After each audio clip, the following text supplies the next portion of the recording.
So can I invite you to do the guided meditation? Okay. Okay. Okay. Oh, by the way, for anybody who is new, who doesn't know, this is Aya Upekkaha, and she is here with us at Santi for some months, and we have ordained together and known each other for over 25 years. Yes. And still, are we still friends? And still friends. Oh, good. Okay, so I invite Aya Upekkaha to do the guided meditation. Okay.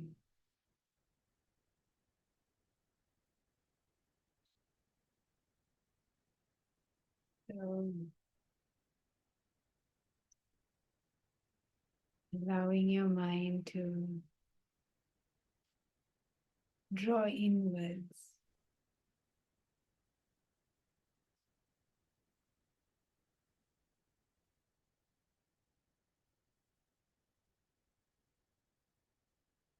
And find yourself in the present moment.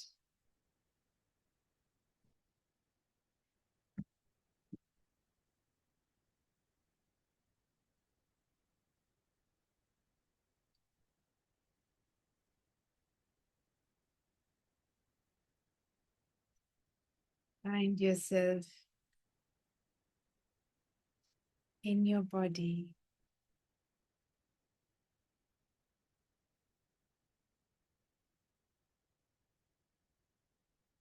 On this seat, in this room.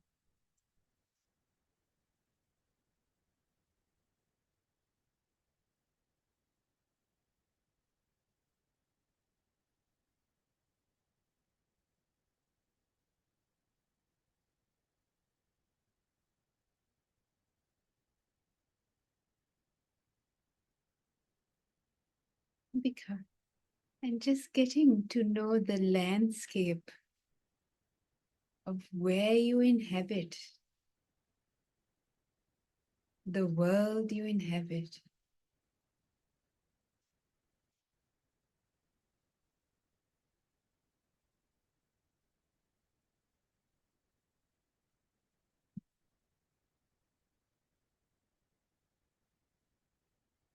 Landscape of your moods, of your views, your thoughts, the stories you tell yourself.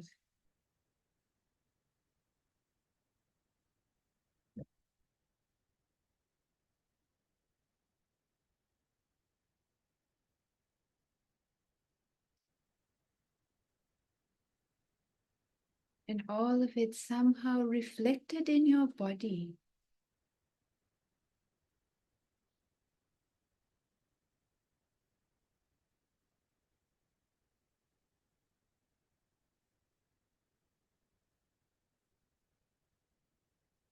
So when we are aware of our bodies, we are somehow also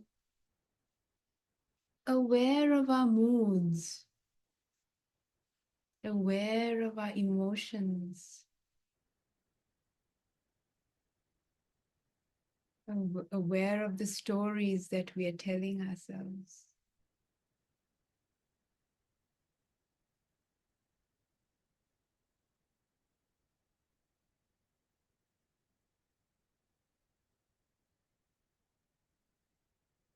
Some places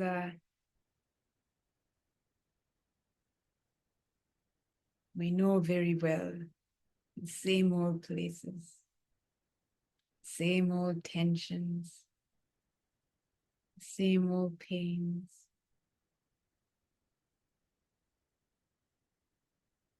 The places that we always go to.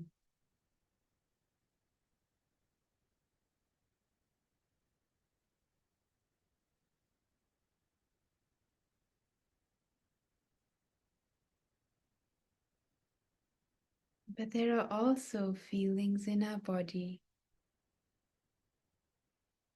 that we hardly notice.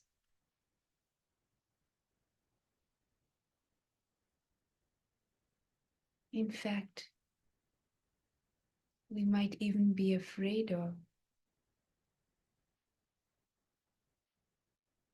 We do our best to avoid.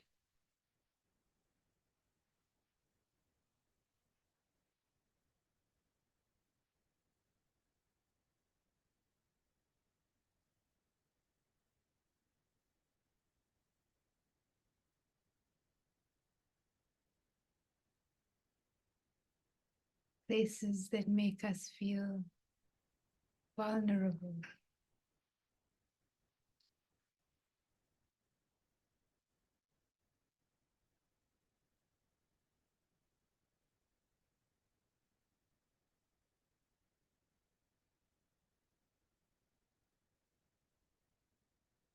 So as we quieten down and become aware of this body, of its sensations, of its feelings, its moods,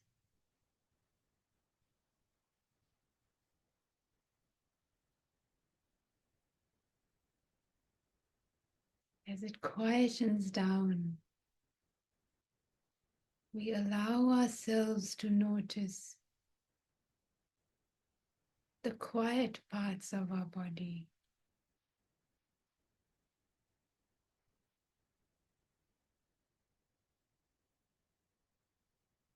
The soft spots,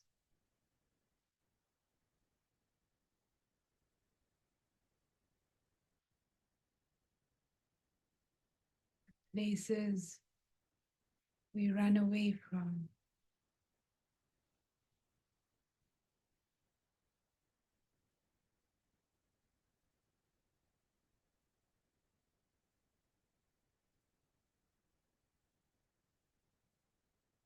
But that takes time.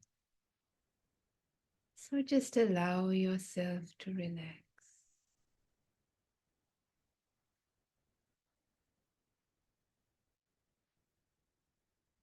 Allow yourself to let go of the busyness of the day and allow yourself a bit of time for yourself.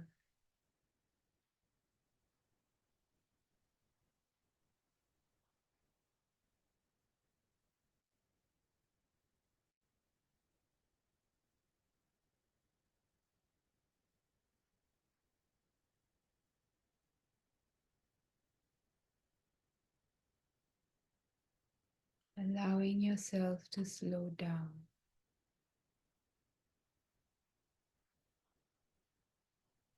Relax.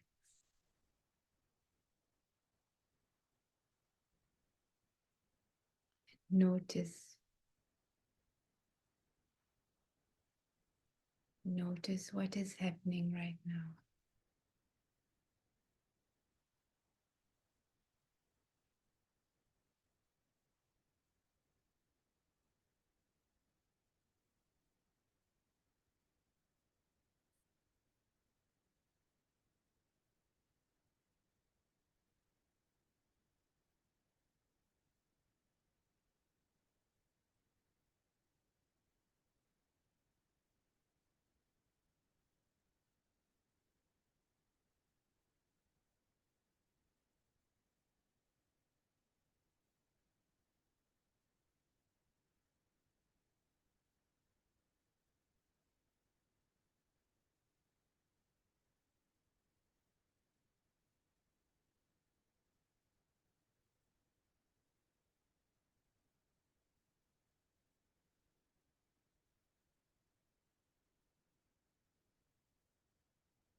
So for me, my usual object of meditation is these feelings in my body.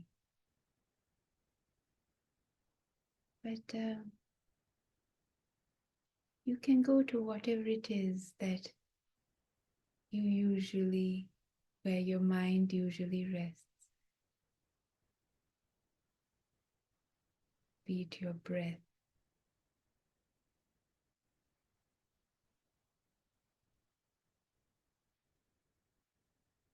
be it an object of loving kindness,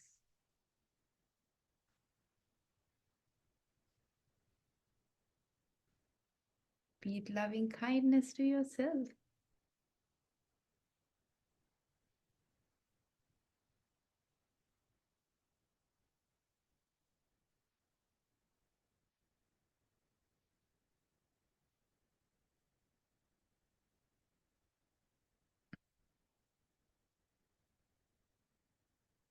But remembering it is our attitude of not trying to force ourselves, make ourselves do something, but genuinely listen, to genuinely hear ourselves,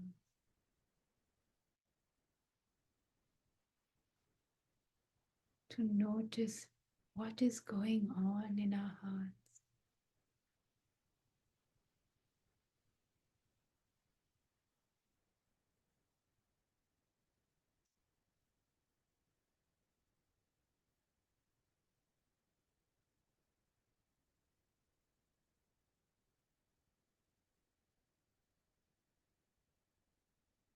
And to slowly begin to notice those places that we run away from.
we come towards the end of the meditation.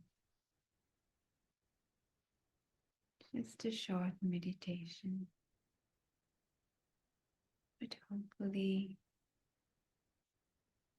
feel a little bit more relaxed, more at peace, more at ease in your body, more at ease with yourself.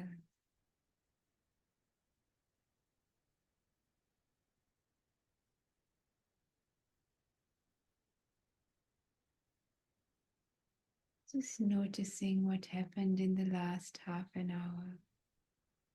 And just kind of going through and seeing if your mind was wandering away most of the time, or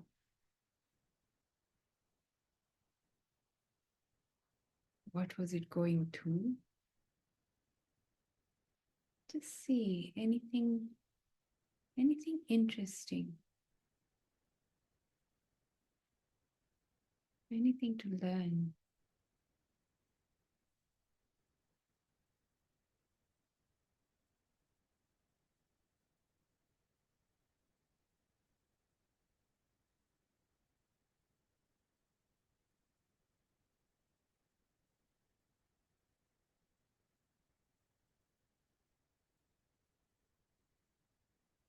Before we end, we share any peace we have gained, any well-being in our life. We share all our fortune with all beings.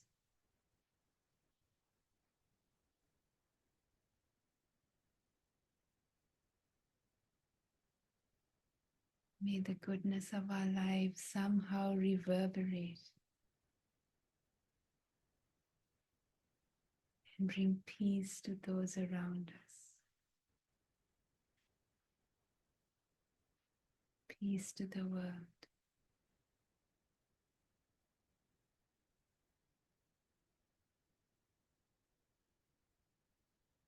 May all beings be well. May all beings be happy.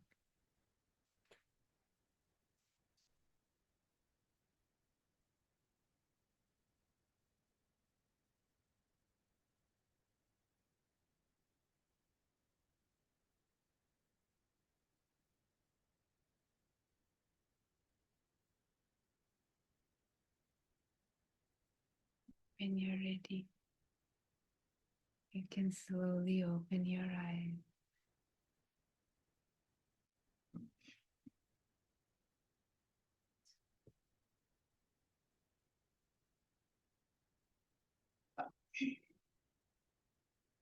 Okay, so last time we promised to give a talk. There was a request asking how to practice, how to do this practice in our busy lives.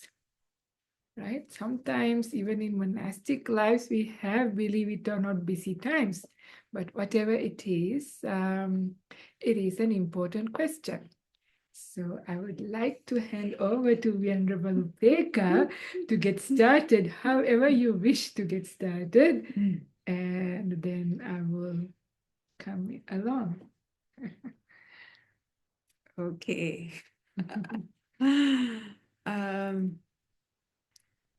This question isn't as irrelevant as you would imagine to a monastics, because surprisingly enough, we get extremely busy at times. When I was in the UK this year, I was like nonstop, and Venerable Chanda's life is nonstop. Like for the 6 months I was there, we moved monasteries, I don't know, went on tour. It was so busyness is not unknown to the monastic world. We are not we do not lead these elevated lives living on a cloud where people think that, oh, all they do is just meditate all day, live in the jhanic realms.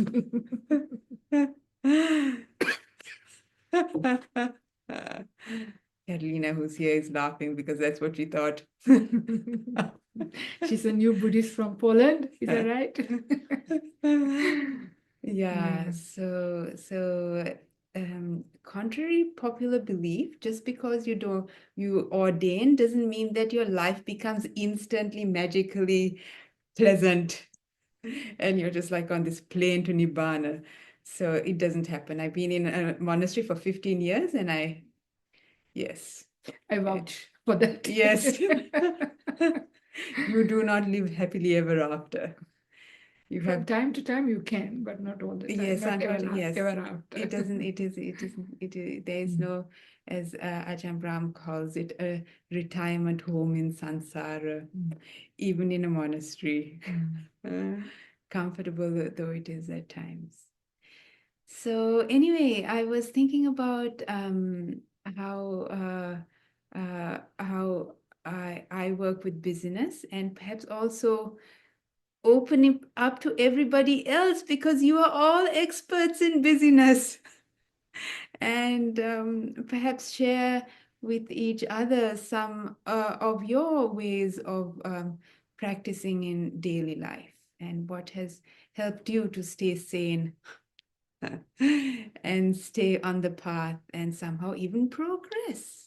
Sometimes the worst things in life help us to progress. Yeah, very true. Yeah, very true. So, yeah, so I'll just think about things that helped me as a layperson and as a monastic to practice and even progress in busy times and in challenging times. And so one thing that I actually, and it's something that I keep in mind, because for many years, I was waiting for this dream teacher, this dream teacher, kind of a female Ajahn Brahm, to sit next to me at all times, telling me what to do, when to do it, and how to do it. And I prayed fervently for that person to appear, and I prayed hard. Nothing happened. Or so I thought.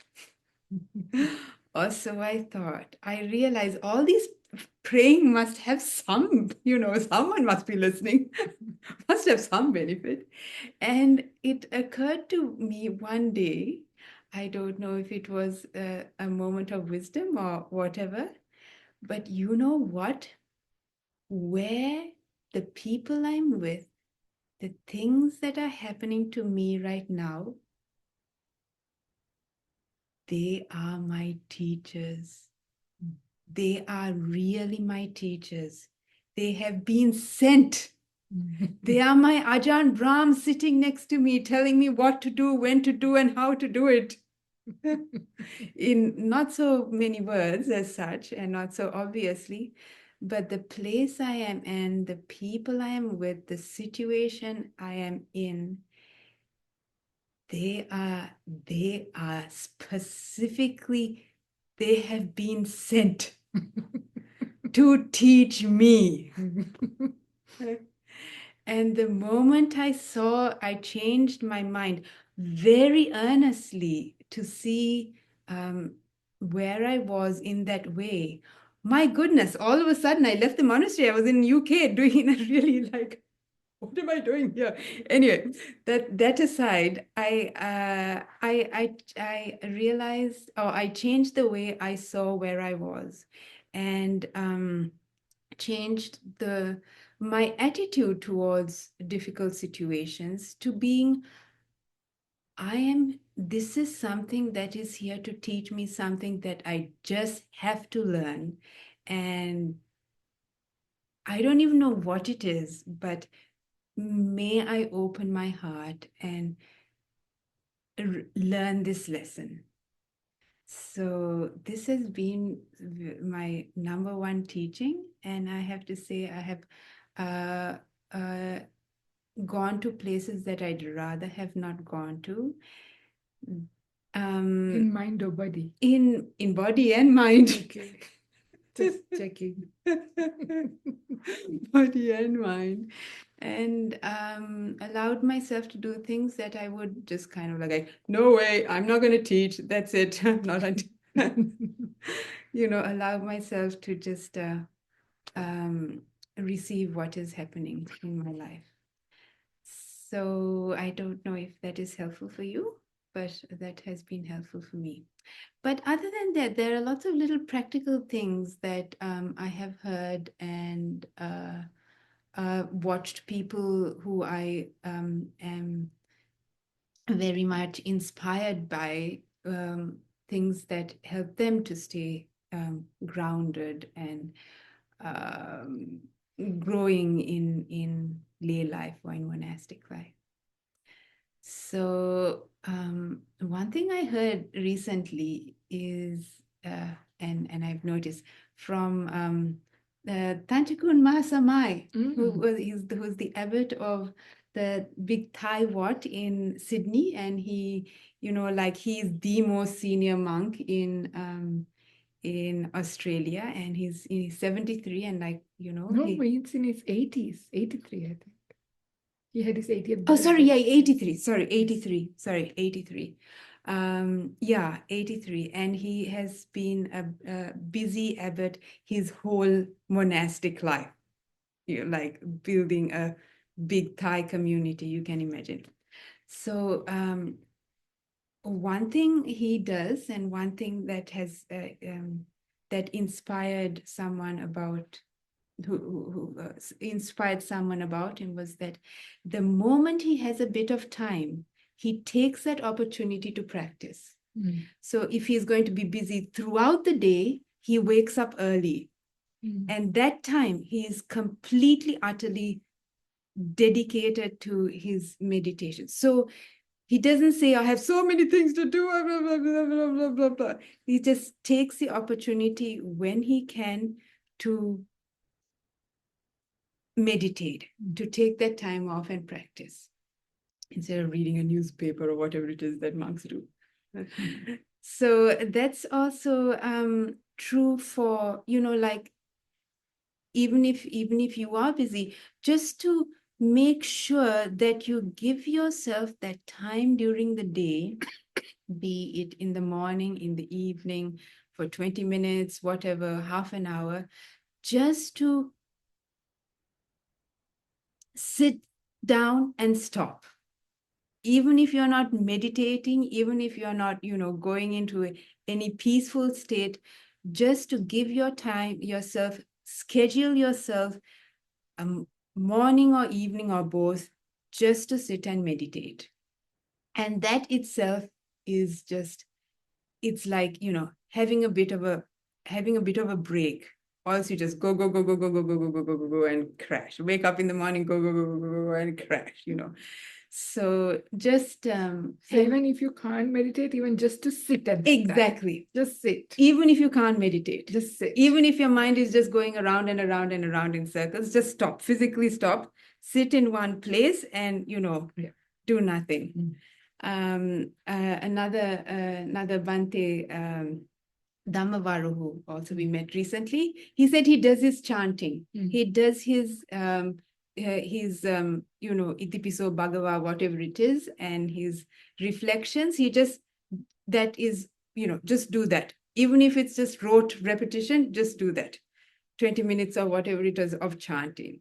If that is what, that is your practice, and then sit your meditate. Actually, Tanchakun Mahasamai also said that he also does. Right. At least the morning sit and morning chanting, Yeah. they do, because it's early morning, Yeah. life hasn't started, busyness hasn't come. Yeah. That he said also he does. Doesn't matter how busy the rest of the day is going to be, that was something that he would do before breakfast. Right. Chanting and Yeah. So there you go. Great people. yeah. Very busy people. Just do your routine. Even if it's just rubbish going through your head, just do it. So yeah, that's one thing that has helped me. And so many things. I found going for a walk with Venerable Chanda in the evening, but like made all the difference in the world. We ran away from the monastery. We literally went out the door and ran away and just walked through. It's a very beautiful part of the UK. Walked through the hills of Bose Hill. It was so very pleasant. Anyway, going for a walk. That really broke the momentum. And so many other things, but I thought I just before Venerable Karunika, I'm sure has lots of very useful things to say. I can see she's got 2 Sutta books open, very big fat Sutta books. And perhaps, if anybody would like to contribute things that help them practice in daily life. You can unmute and speak. It's better for the Yeah. recording.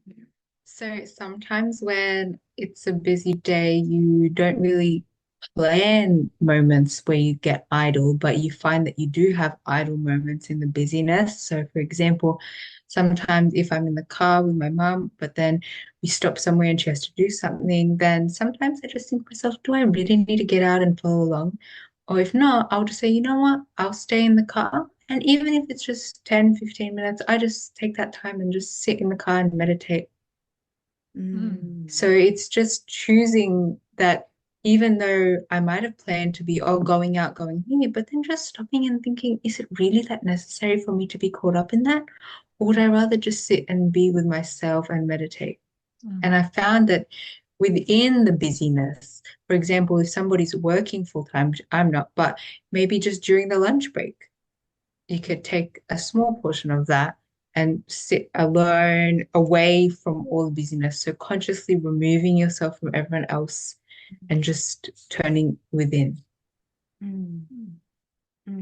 Thank you. That's Thank you. very, very nice. Yeah. Yeah. Yes, I also try when I'm cycling. When I'm cycling to work, I just try to concentrate on, for example, just wind sound or sometimes try to think about my breath while I'm cycling, and I think that's kind of meditation maybe. But yeah, Right. I Yeah. tried it. That's excellent. Yeah. While cycling, just feeling the wind, That's beautiful. and it's incredibly brings you into the present. So it is actually a meditation. That's body awareness of the body meditation. Well done. Well done. Thank you.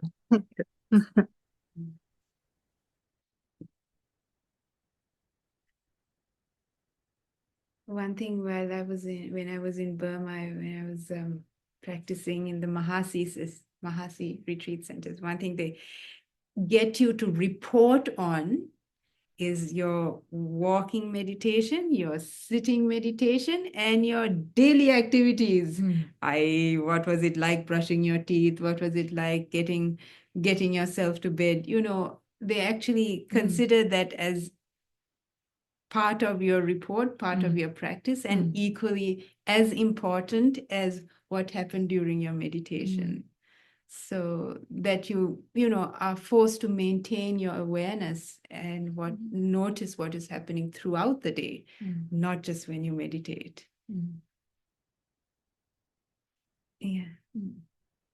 Okay, so maybe I'll get started saying few things, and in the meanwhile, you can also think about few other things to share at the end. So you can have another Q&A session once you get a little bit more warmed up, and see how we go. So again, the practice is actually 24/7, pretty much. Yeah, I mean, of course, you have your sleep time, but even having a good sleep, how you put yourself to bed and then how you wake up, you carry on. All conscious, all wakeful moments is part of practice. It is this idea that your practice is when you sit down, close your eyes, and meditate. That is only one part of the practice. Yeah. So this is where it is so important. In fact, what we do, like in the meditative Burmese tradition, what they were asking, what you do outside of your formal sitting is what is most important, because that is where you actually do things. And when you sit down, you stop the doing, and then it's almost like it's a gift that you get from the way you have conducted yourself the rest of the time. So whether you're busy or whether you're not busy, it doesn't really matter. Yeah. As long as you start your day with right view. Because if you have the right kind of attitude, the right kind of view in place, then your attitude is going to be right. Because from right view springs up right attitude. That's what the Buddha says. If you want a sutta reference, it is Anguttara Nikaya Numerical Discourses, chapter 10, sutta number 104. But anyway, from right view springs up right speech, right action, and the way you live your life, your livelihood. All of that is your right effort, and that is what is helpful. And to do all of that, you need mindfulness. This is like in a nutshell, but think about it for a moment. Yeah. So whether you're busy, like let's say you have a really mad life, right? You have like few little screaming children putting up a tantrum, and there's a husband who's going on and on and on about something, and you have a very stressful job, and you have a household to look after, and a long list of shopping to do, and so many other things, and socialize, and your friends are in trouble, you have to attend to that. Yeah, this is kind of what people's lives are like, all of it or some of it. And I mean, and some things you have to do. Some things you can choose to not to do, like socialize. Maybe you can cut. There are maybe things, so you need to see. But there are some certain things that you are stuck with. They are your responsibilities. So you got to attend to those as well. So having the right view will help you. So whatever you got to do, have the right frame of mind. Instead of saying, why do I have to do it? The idea of I have to do it. Think in a way that I want to do it. Yeah, this is what we had mentioned before as well. Make it in such a way that I want to do it and see the benefit of it. And then it becomes an act of generosity rather than, ill will, negativity, and all the rest that goes in your head thinking, why do I have to do? Why other people can't do it? Why they have done it this way? Or whatever else, the way that you go on and make it a chore, make it difficult, and feel like I have to get this out of the way so that I can go and practice. Because if you have that kind of way of life, then of course there will be no time for practice. But of course, if you have the right view with whatever you do, whatever comes your way, to accept how do you receive life? How do you receive whatever comes your way, whatever you have to do? If you receive it through the lenses of right view, then the right attitude springs up. So the right view is you understand, right? Right view encompasses entire Buddha's teaching. So it's not going to be covered within this talk. So this is the whole point of listening and learning teachings, but whatever right view you have. So why you understand why things are the way they are, why somebody didn't turn up at the time they said they would. Instead of getting upset, you understand, well, this is life. Things don't go according to plans. Yeah, idea of impermanence, idea of not within my control. Yeah. So when you have that, you are able to deal with the situation a lot better. So your mind is a lot more peaceful. Yeah, you are able to handle it well. So when that is there, then you can take some action that is helpful. So the problem is sometimes when things starts to go wrong, we get upset, we get irritated, we get agitated, or we get worried, we get sad, or whatever happens, and then we lose focus. We get confused, we don't know what to do, and then we start making mistakes. And that is when that stress, anxiety, suffering, all of that starts to kick in. And that is when we are far away from the practice. Yeah, so it is important that we establish slowly right view, right understanding. Even as you wake up in the morning, remember, I'm going to look into the way with these lenses. Look with the way. How can I learn from it? What can I do today to help? What can I learn? How can I grow from whatever happens to me today? Just like you're very beautiful inside, they are our teachers. They are the way. That's the way to grow. And there's incredible opportunity to beautiful growth. In fact, some time ago, when I was going through a really difficult time, I was having a chat to Ajahn Brahm. And I thought, this is really bad that is happening to me. It's going to be so destructive and destroy my entire monastic life. So I thought, this is how you feel, right? It could be something small, not so significant. But when you get into it, even the smallest thing seems like the biggest thing that's going to explode and destroy everything. And you know what Ajahn Brahm said? Yeah. Sorry, and what Ajahn Brahm said is that this is what's going to make you a real teacher. Yeah, because when you start to experience some challenging situations in your life, if you have right view and right attitude about these things, no matter what it is, you're going to come out on the other end a little bit wiser and able to share and understand other people better. Yeah, and also share something with other people. And this was very true. In fact, when I look back into my life, both as a layperson and as a monastic, I mean, going through that entire big building project, all the challenges that one would get in every possible angle. I can say, even though on the outside you see like somebody being so busy, working so much, but the incredible growth it also gave. Yeah, because when you look at things and approach things in the right way. So challenging situations, the busy life, there's a tremendous opportunity to grow if you have this. So very important, whether you're monastic or whether you are a layperson, whichever kind you are, busy or not busy, cultivating right view is the starting point, because what gets you enlightened is the Noble Eightfold Path.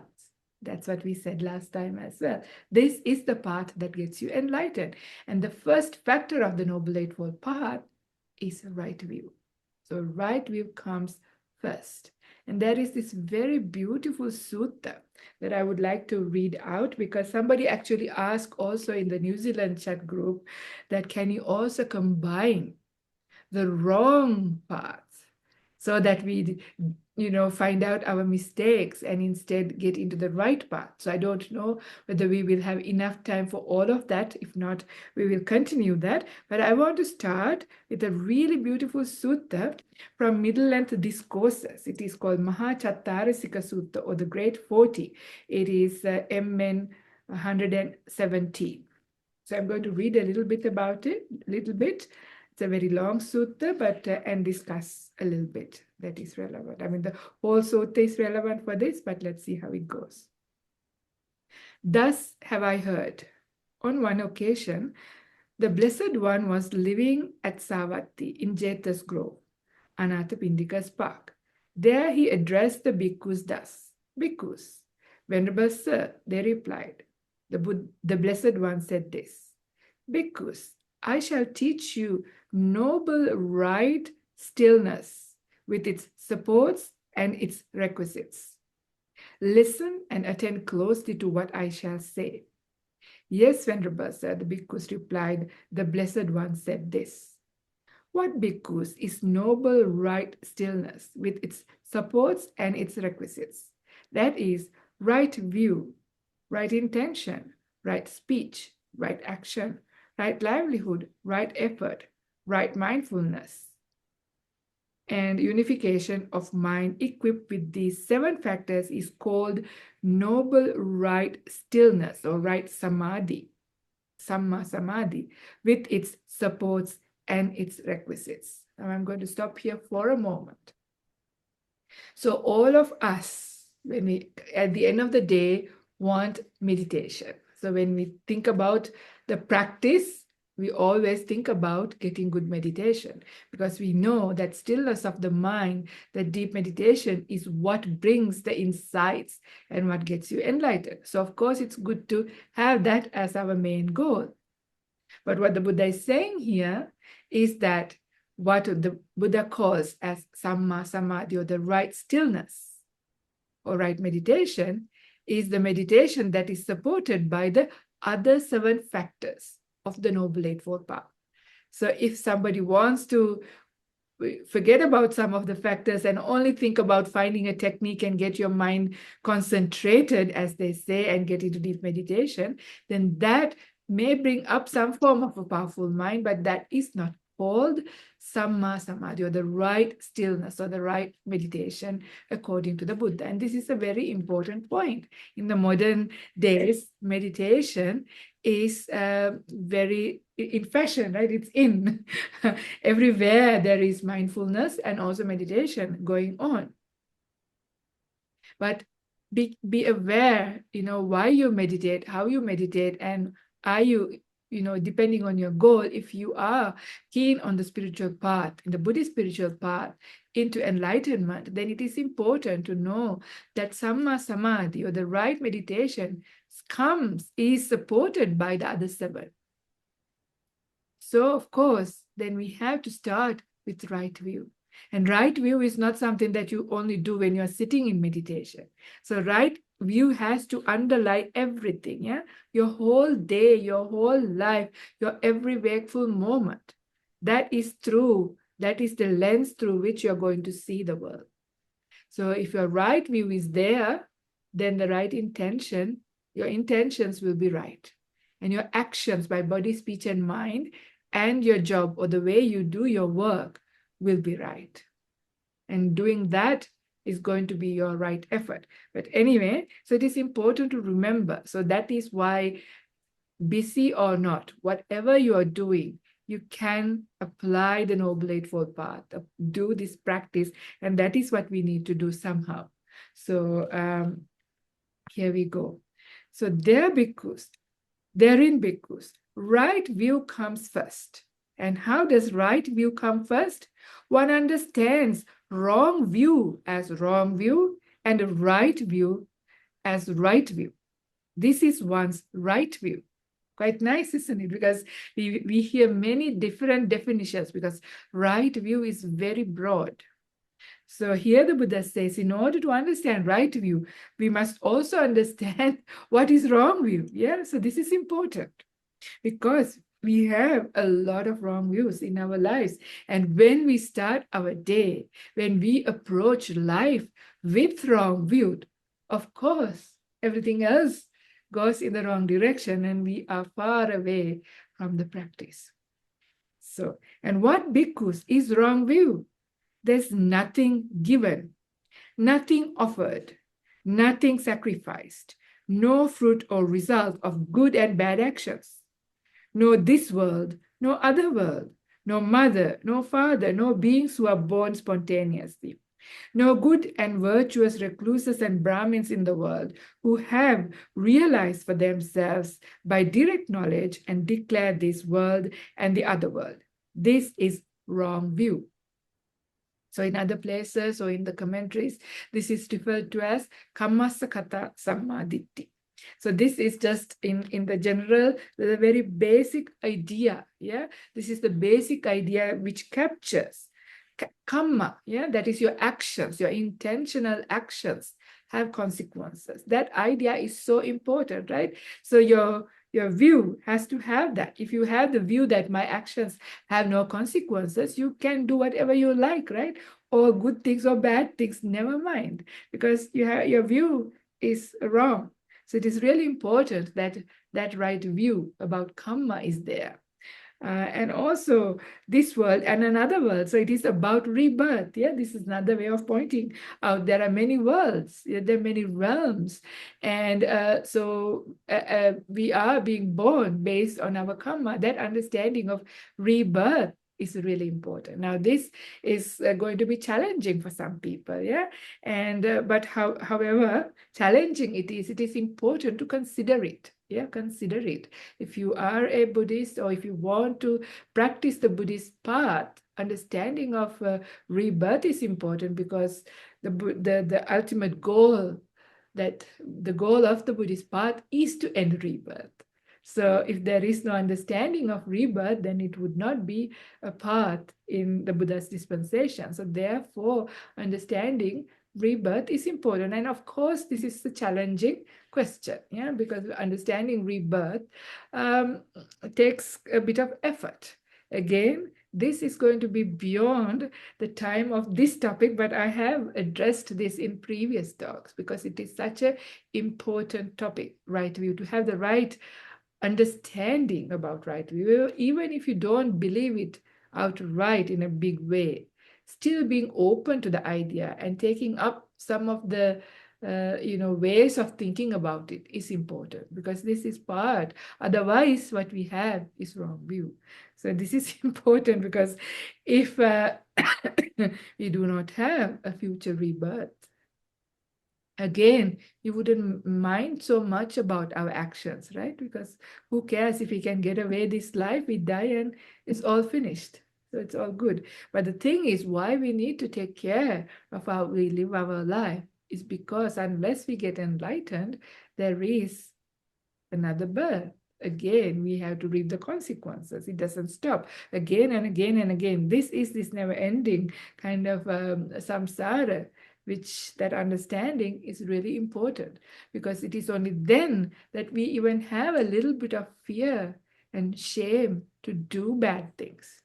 Think about if you didn't have right view about this, like that your actions don't have any consequences, you're not going to be born, this is the only life you have, so you sing, dance, do whatever you want to do, however you want to do it, and as long as you can get away with things, even if you've done some crime, that's fine.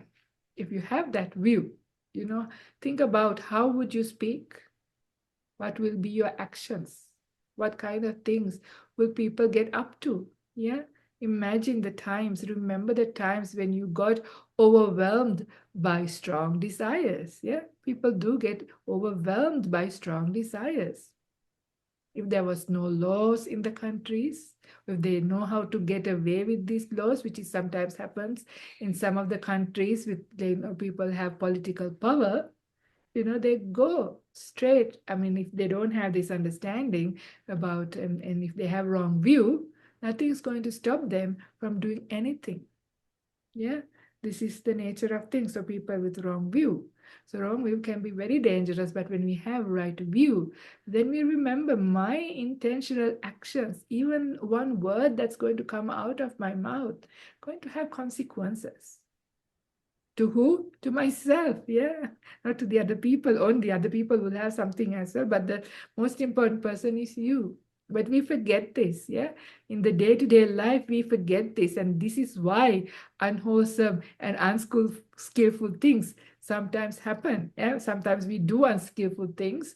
It's because of this forgetfulness. So right view, to remember that, to constantly bring up and make it a habit, make it a practice, to remember, yeah, the consequences, the importance of what comes, how you respond to life and the consequences. So where is it coming from? It is coming from right view. Yeah, so that is why right view is so important. And it is also important to understand what is wrong view. There's much more than this, but this is actually the most important aspect of wrong view, wrong view. That is why the Buddha always in the sutras comes up the same bit. But and also why mother and father is important. Yeah, we have an incredible debt for them. We are not here if it was not for them, right? So our relationship and our actions and the things we do with our parents, the consequences are much greater.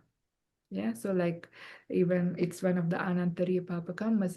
If you kill your mother or the father, then your immediate next rebirth is definitely hell realm. This is what the Buddha says. Yeah, so killing another person may not be exactly the same. So mother and father, believe in them, and understanding and having that connection is important. That is why the Buddha is mentioning, because he has known about this. He talks about this. Yeah, there's a special connection between that. So that's why it has his mother, father, all of that. But why there is also about the recluses and Brahmins who have understood, because some people also don't have a belief that there has been somebody who attained to right view, that there was a Buddha in the world. Yeah, if you don't have that, there are people.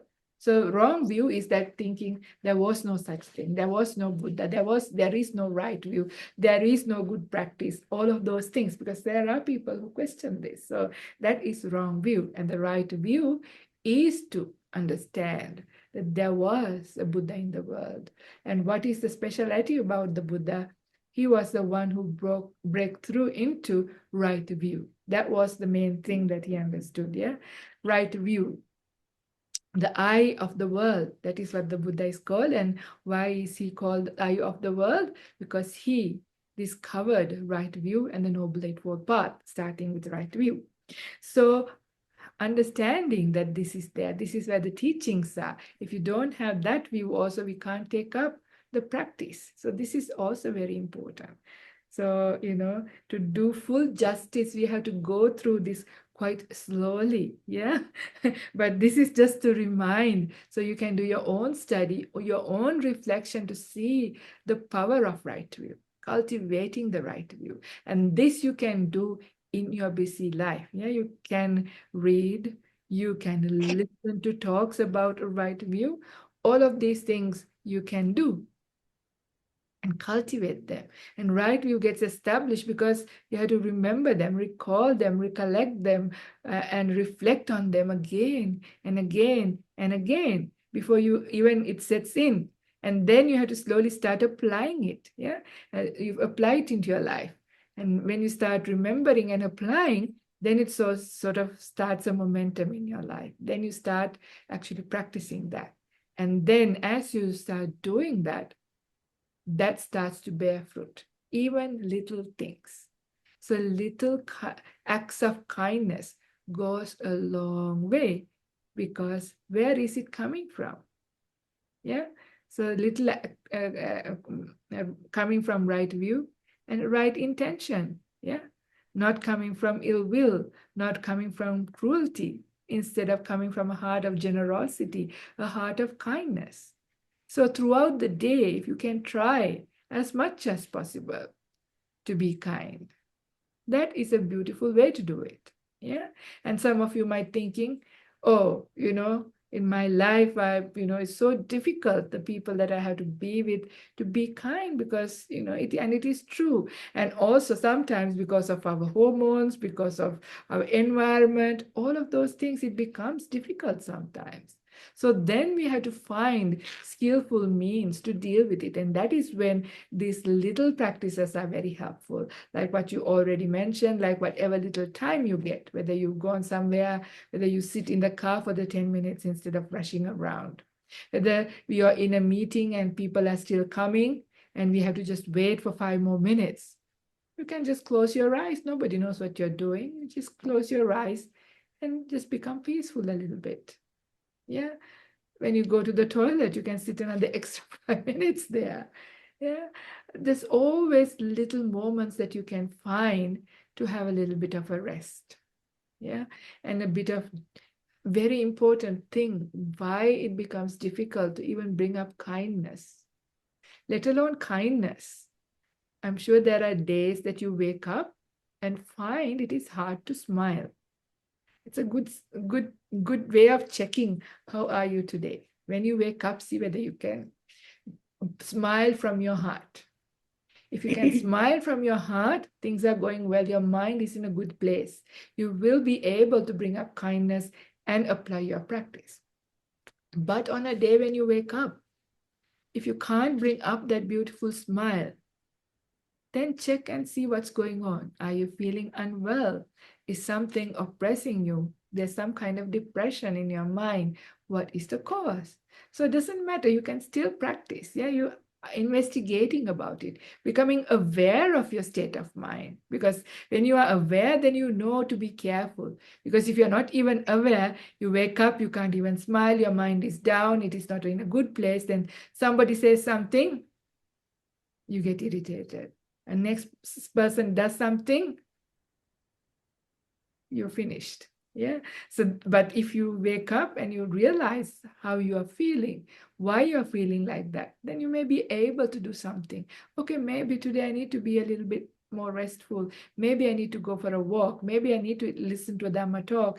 Maybe I need to do something or the other to, get a bit of strength. Or you have a little bit of awareness with your interactions. At least I am aware that I have a tendency to be a bit more irritated today, or I'm really tired today, or I'm really sad today, or I'm a bit anxious today. So that awareness itself will help you to do your very best. Of course, you may not be able to achieve your highest on a day like that, but even having that understanding, you're still practicing. It's not outside of the practice, because the most important thing is building up mindfulness, that awareness, that understanding.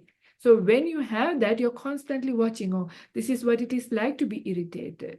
This is, what things happen. You learn from your mistakes, and you can also sometimes catch yourself a bit early, or you can stop yourself, or you can be smart and stay away from certain situations that's going to make things worse. So like this, you can still take care of yourself. But when you don't have that awareness of our state of mind and our state of body, that is when we are much more likely to go far away from the practice. So it's not the busyness, not the tiredness, not the emotions, not the sickness, not your husband, not your wife, not your children, not your boss, not all of those things. Those things are there.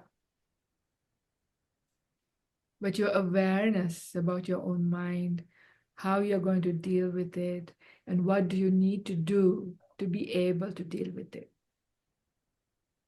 So when you know that things are difficult, you're struggling, please, the best thing to do is not push through and make much more mistakes and go far away because of intentional actions that are unskillful.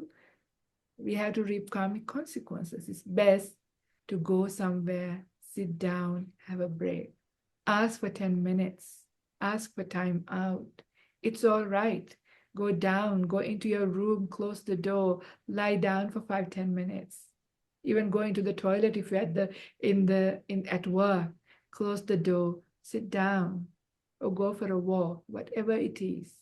Have a cup of tea, but not thinking about the problem, but just being with your cup of tea.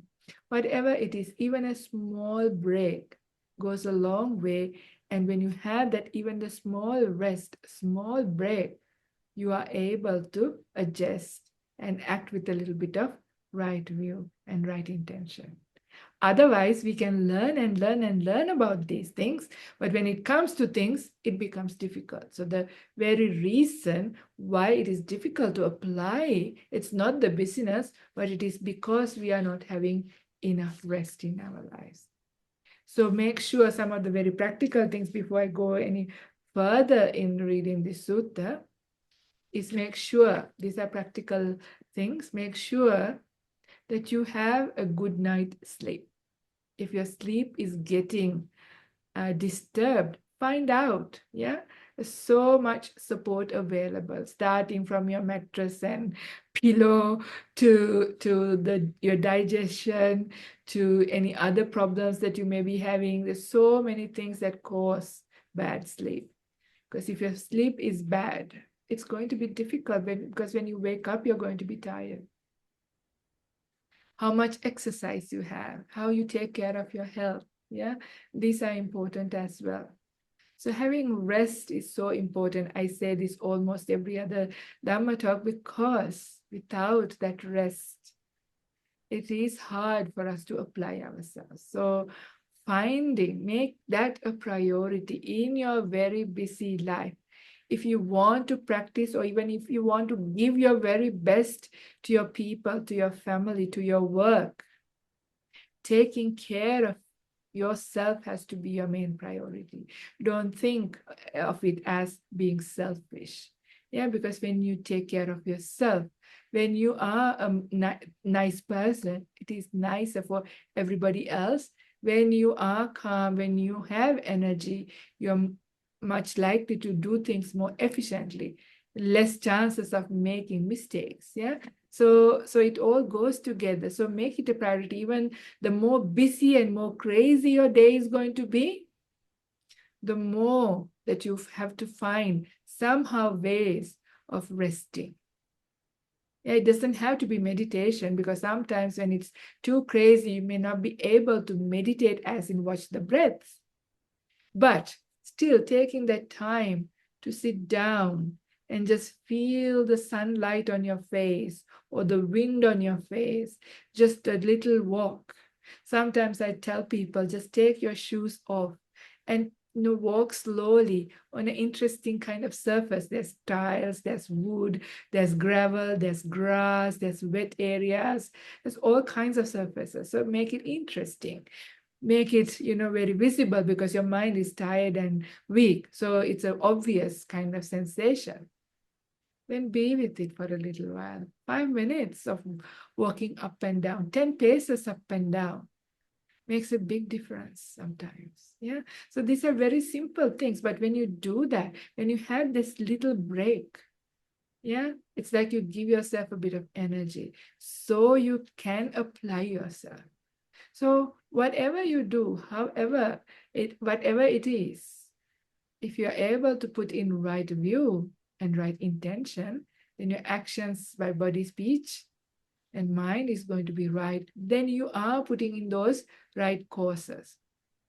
When you have been living good, being good, yeah, your mind is going to be in a good state. Even if it is tired, it doesn't have remorse and regrets, because you've done your very best.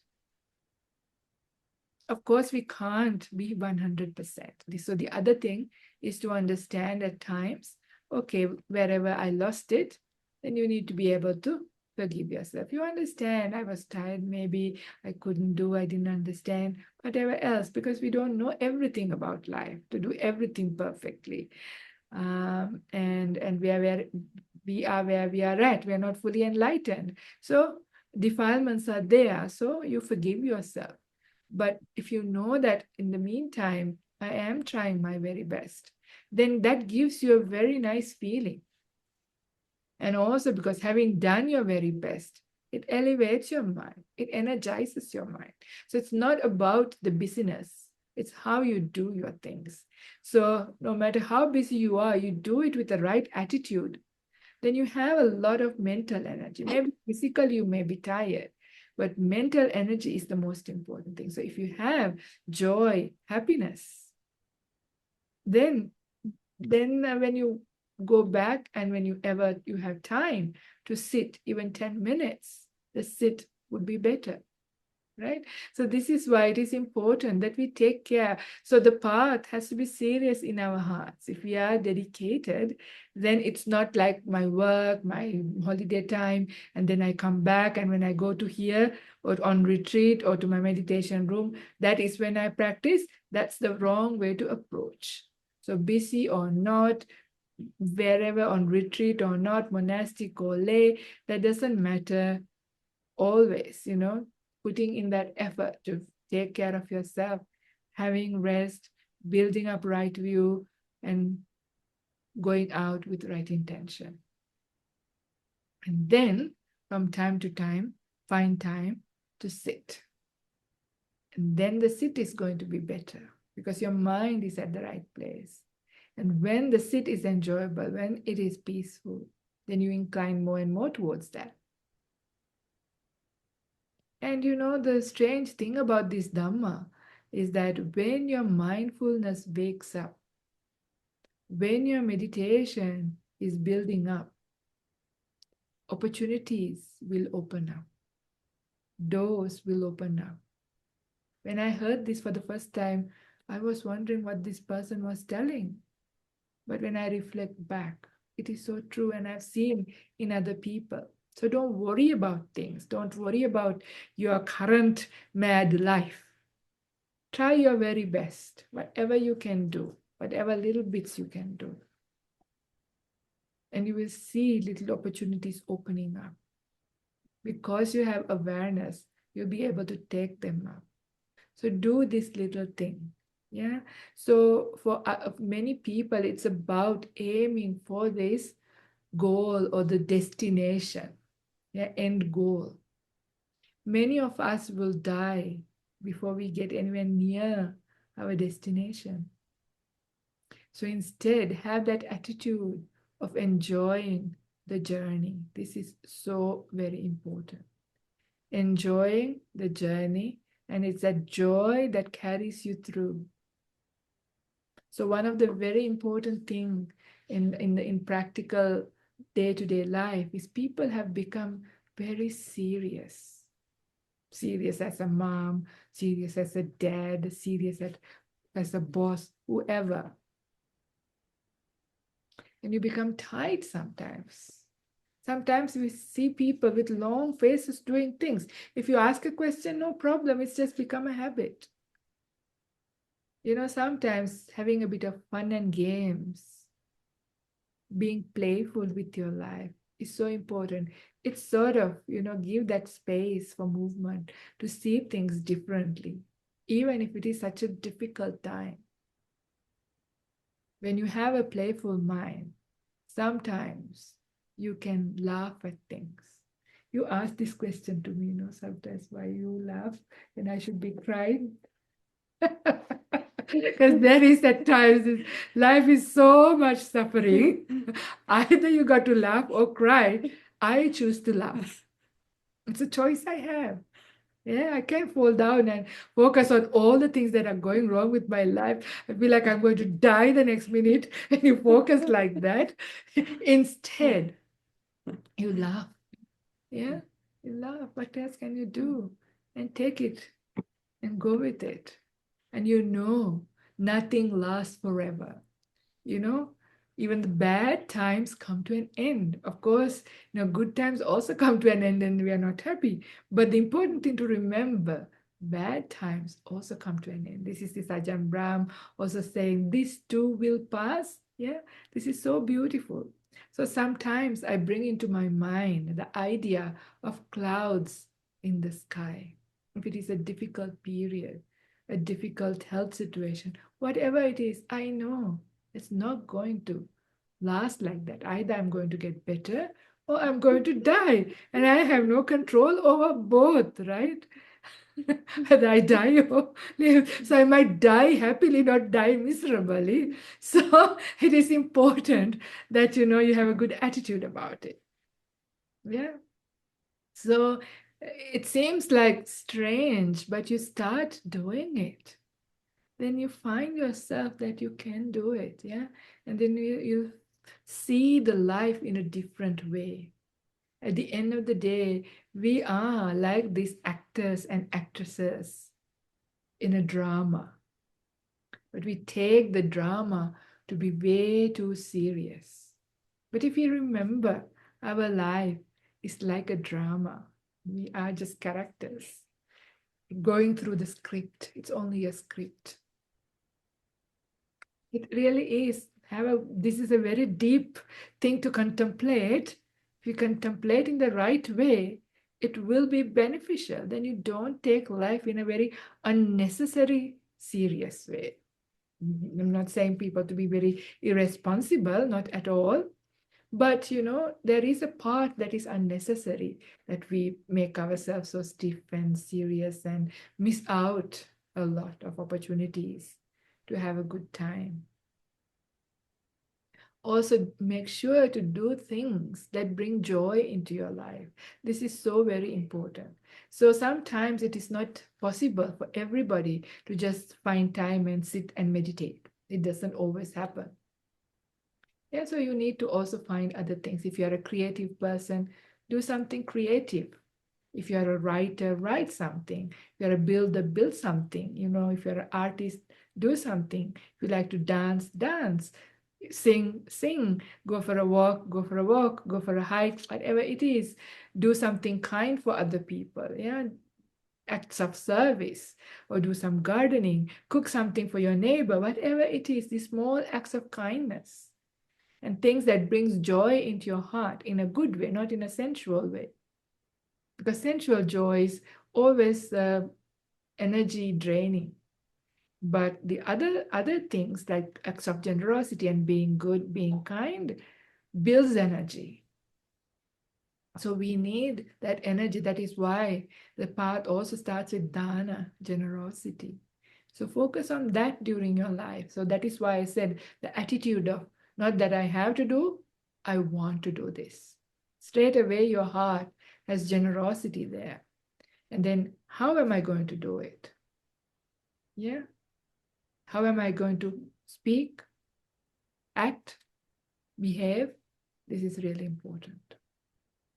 So time has really run out. I feel like I've only just got started. So unfortunately, I'm going to have to end here, but we can continue on. And this sutta is actually very beautiful. In fact, we were talking about right livelihood the other day. I can't remember when we had a conversation about it. This has a very good section on a different way of right livelihood. So maybe because that is really important about life and daily practice and things like that. So maybe we may continue some of this into future Dhamma talks.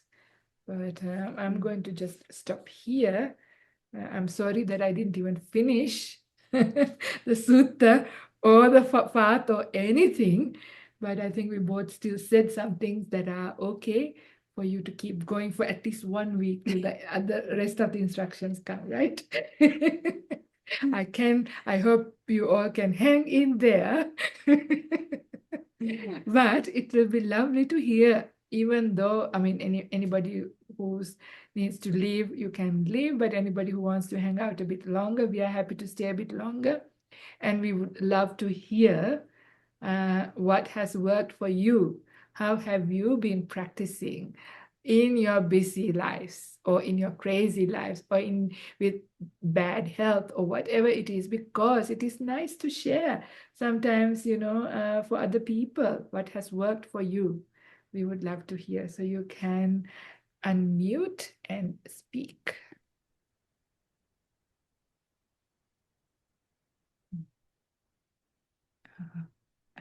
Shall I read out? Yes, please. Yes. Alex and Nishika say, put your headphones in at work or on the train or in a busy place, but don't play any music. The added quietness makes things more peaceful and less agitating. And because everyone does this, but playing music or whatever, no one bats an eyelid. Yeah, Oh, good trick.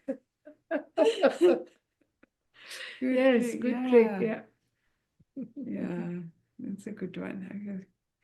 Rumi, I practice most days and also when I drive. How do you do it? Rumi, would you like to say? I hope you're not getting into deep jhanas when you're driving. That'd be very dangerous. Yes, Rumi. Okay, yes, please speak up, Rumi, unmute and speak. Can you hear me? Yes, we Yes. can hear you. Yeah. Okay. Yeah, so just when I drive, I stay on the driving as much as possible. Right. Like when the mind wanders or goes elsewhere, I try to bring it back just to where I am. Like the day-to-day daily activities. If I'm busy, I try to practice in the morning before I go to work, but if not, I try, like when I drive, just watch when the mind wanders off, whether it's wandering off, trying to bring it back to where I am. Or if I stop at a traffic light. Yeah. Oh, That's wonderful. It's a Yeah. good trick. Yeah. yeah. Thank you for Yeah. sharing. Thank you. Anybody else?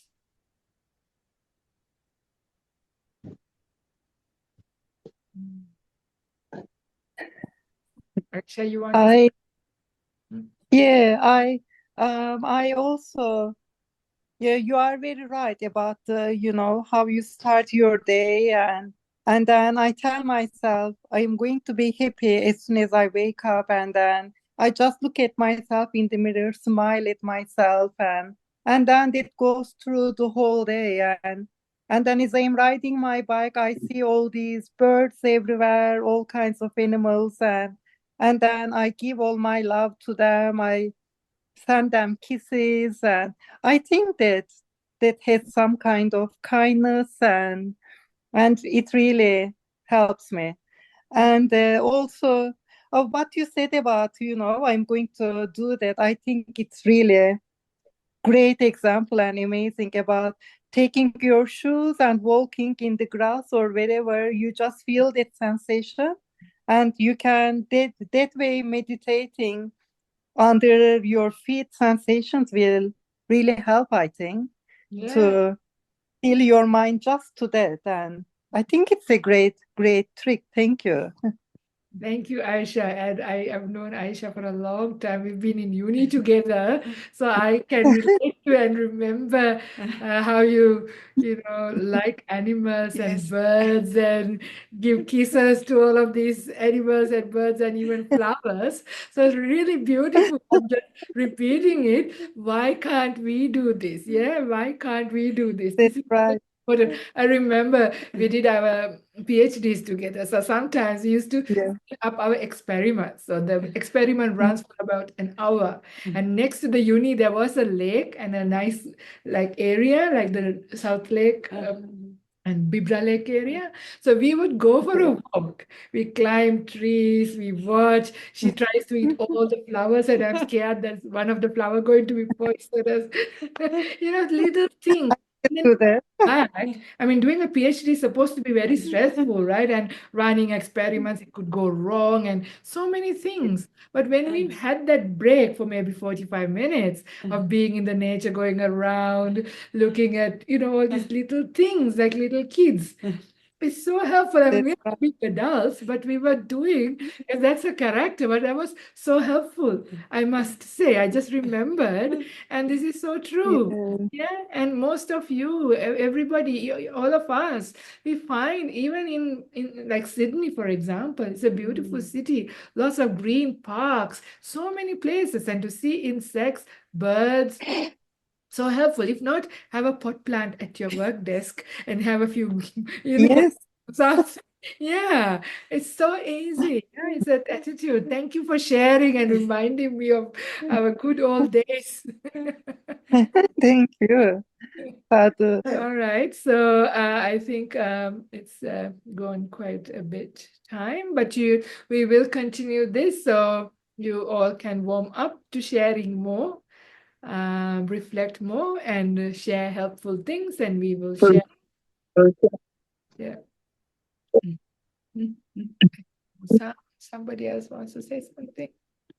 Wants to say something? Nobody? Okay. All right. Take care, everybody. Thank you for being here. Sadhu, sadhu, sadhu. Sadhu, sadhu, sadhu. Sadhu, sadhu, sadhu.